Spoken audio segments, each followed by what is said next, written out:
Karena kalau ilmu hakikat, kamu itu berdasarkan katanya apa nyatanya? Nyatanya. Betul. Boleh kamu percaya, boleh. Tapi sudahkah kamu yakin?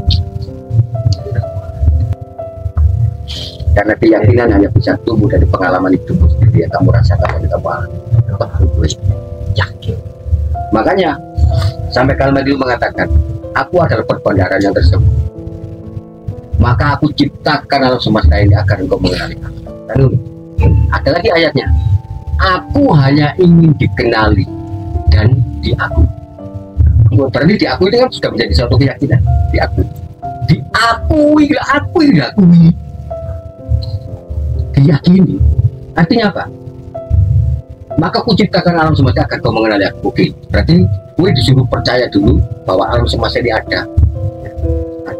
Karena semua ada ciptaannya di bahasa syariat. Kalau bahasa hakikat apa? Alam semesta ini adalah perwujudan.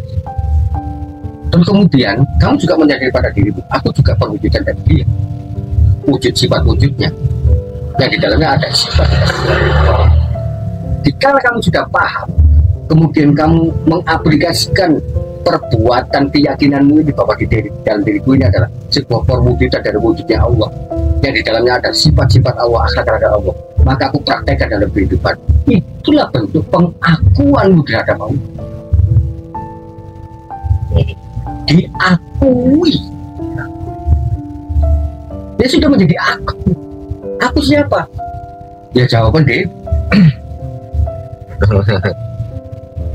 Makanya, sudahkah kamu mengakui aku di dalam dirimu? Itu kan pertanyaan di situ. Aku hanya ingin dikenali dan diakui.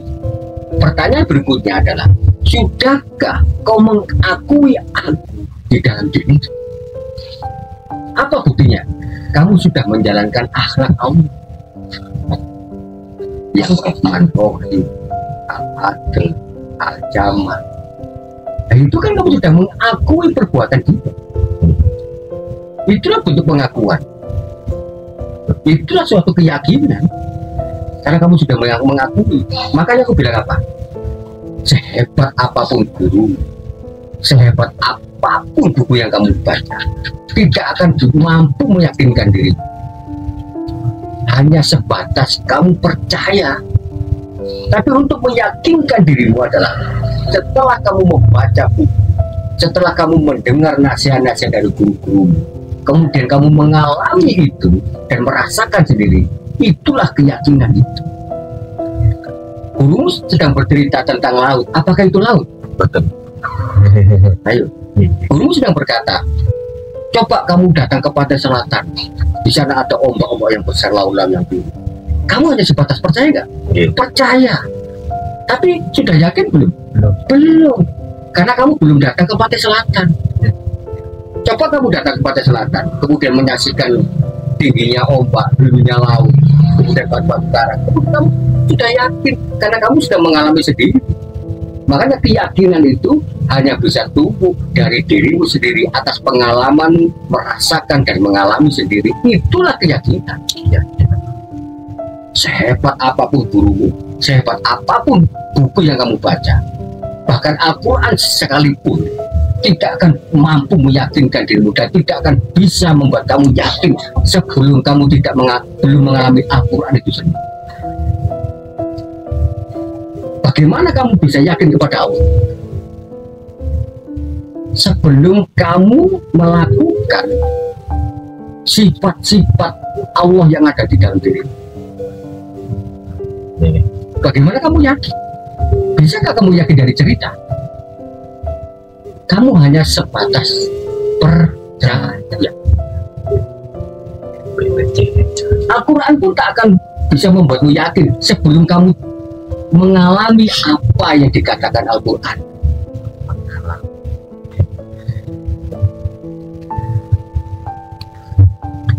Bagaimana kamu bisa yakin kepada Allah sebelum kamu mengalami Allah di dalam diri, mengaplikasikan sifat-sifat Tuhan di dalam diri? Bagaimana kamu yakin? Katanya, keyakinan bukan dari katanya, keyakinan itu dari nyata. Hikmah dari berkutut itu apa sih? Hikmah, dia lebih menampilkan suara di dalam daripada suara di luar. Itu hikmah. Artinya apa? Setiap kamu berbuat itu cerminan dari dalam diri itu, sebuah kebenaran dari diri, bukan di suaranya enak kalau itu ya. Makanya berkutut itu dikeramatkan sama orang-orang Jawa, karena suaranya timbulnya dari dalam. Ayo, kue nek bengi-bengi, kerungu berkututmu ini, aku yakin ada ketenangan tersendiri, ada rasa yang tersendiri. Ketemu sunyi itu berkututmu, itulah suara hati membuat kamu tenang. Ini sih syariat hakikat. Nah, hakikat tidak ada bisa membuatmu tenang selain kedekatanmu dengan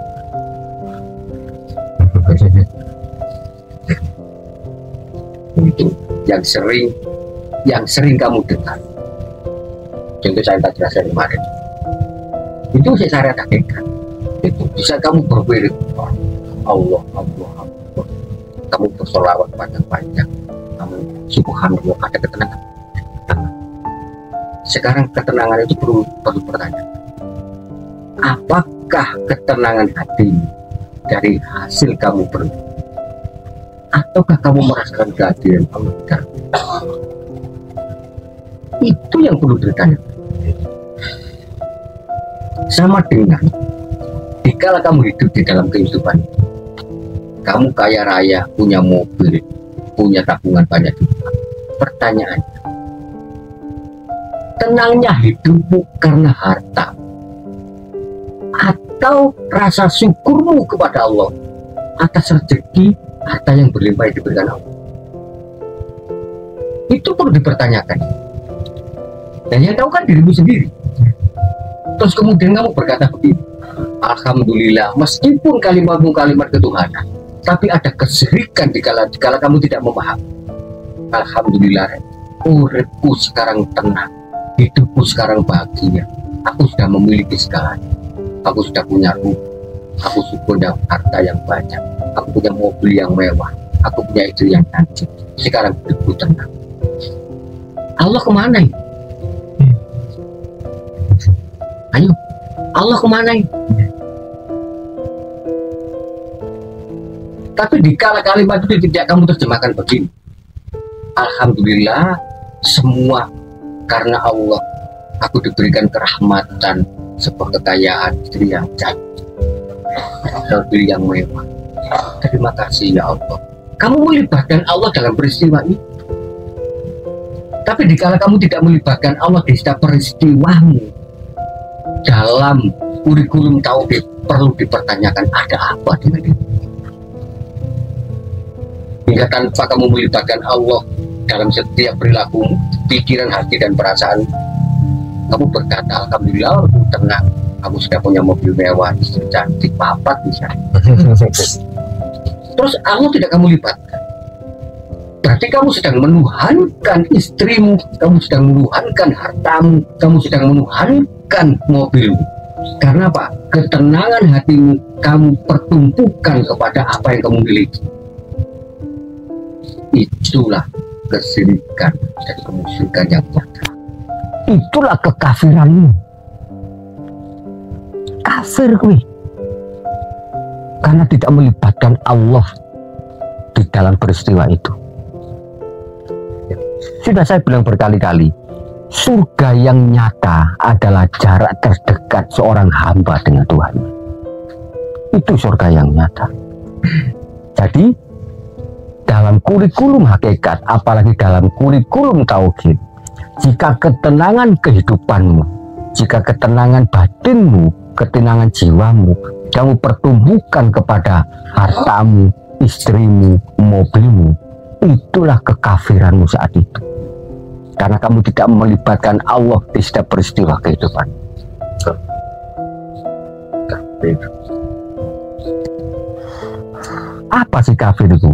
Ketertutupan hatimu, ketertutupan pikiranmu, ketertutupan perbuatanmu kepada Allah. Itulah kafir. Kafir itu kan bahasa Arab.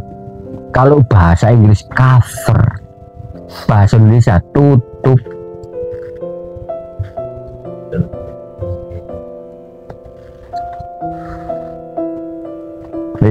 Sekarang kita belajar kepada kebiasaan kita berhari-hari. Sering aku katakan kepada kalian, jika kau seorang yang bertauhid, maka libatkan Allah di setiap peristiwa dan perbuatan. Libatkan Allah di dalam itu. Artinya kamu merasakan atau memahami kehadiran Allah dimanapun kamu berada. Tapi dikala kamu melakukan sesuatu tanpa ingat kepada Allah, tanpa melibatkan Allah di setiap perbuatanmu, saat itulah kekafiran. Kalau kita mengevaluasi betapa banyak kekafiran kita selama ini, betapa banyak kekafiran selama ini, makanya beruntunglah kalian jika kamu mau belajar bertauhid. Karena belajar bertauhid setidaknya bisa mengurangi atau bahkan bisa menutupi kekafiran. Ini sinau, dievaluasi berapa banyak kekafiran kita selama ini. Makanya belajar hakikat, belajar tauhid, agar kau tidak menjadi orang yang kafir. Kamu mampu melibatkan Allah di setiap perbuatanmu, kamu mampu melibatkan Allah di setiap peristiwa kehidupan.